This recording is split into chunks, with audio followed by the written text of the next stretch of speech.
1, 2, 3, SCA! Okay, so we've been doing a lot of work on takedowns, but honestly, if there's an option to finish the fight even earlier than the takedown, why the hell wouldn't we take it? So when Martin grabs me on the gi here, I always have the option to come up inside, over the top. I'm lining up with his elbow, I go palm to palm, and I just lift for the tap. So it's a really straightforward, easy to go for attack. Just gonna go up the inside, over the top, and wind this in. This works perfectly in a self-defense situation. If he's grabbing a t-shirt, a sweatshirt, you know, maybe I wanna punch him, but if I could just come over the top and get a grip like this, I'm now in control, okay? Now, if he's wise to this, as I come up and over, he's gonna break his grip. At that point, I can immediately switch off to an arm drag. So that gives me a great option there. Now, the next option I wanna look at, if he's gripping a little bit lower, and he gets this grip here, I can just knock sideways, come over the elbow, lean in here, get a nice wrist lock on the wrist here. You can even whisper something rude in his ear as I'm leaning in here. I'm staying to this side. I don't want to be over here where he can punch me, where he can headbutt me. I want to be over here nice and safe. Wrist locking. Both options to finish the fight right at the very start. Both of these techniques, I'm doing them standing up here, but these can work anytime he's grabbing me, when we're on the ground, when he's in my guard. I could just pop across and clip. I can come over the top and attack. At the very least, it's a very good way of making him break that grip. Okay? So then the next thing we were looking at is, we were looking at foot locks. So the first thing, if you're standing up, first things first, I don't want to just be leaving my feet hanging out.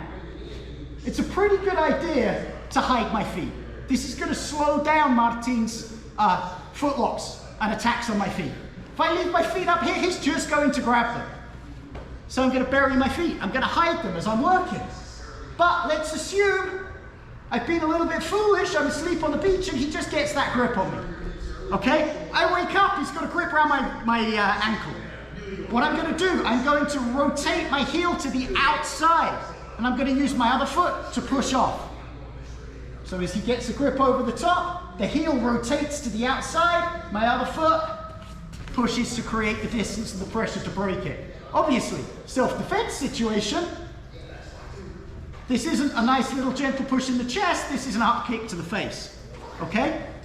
Now, assuming I'm deep asleep on the beach when Martin decides to come and leg lock me, and he gets deeper into this, as he sits and comes over and looks to control this, my escape route is in this direction. I am going to drive the foot to the ground and I'm going to hop over. Now, a lot of people at this point will try and sit up. If Martin can clear this foot over and step over here, he's going to go belly down on that and he's going to get straight onto my leg knee bar or even just belly down straight foot lock. I do not want that. So as Martin comes over and gets this grip and this foot comes up, I push this to the ground. I'm going to hop over and I'm going to control this knee to me so that this can't go out. And at that point, I'm back to bring this foot over, rotate my heel, pop out.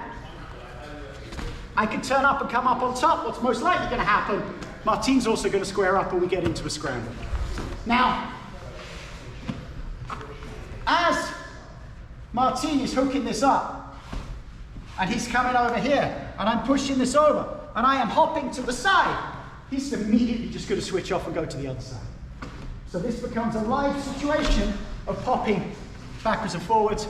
This is a great drill that we could do, which practices for both partners. I'm practicing escaping, Martin's practicing hooking up the leg locks.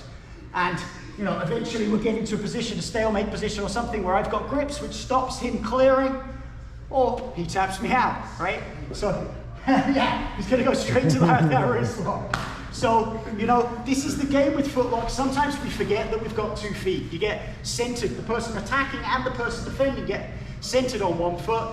As we move on to look at knee bars particularly, there's a lot of work where defending one opens up the door for the other.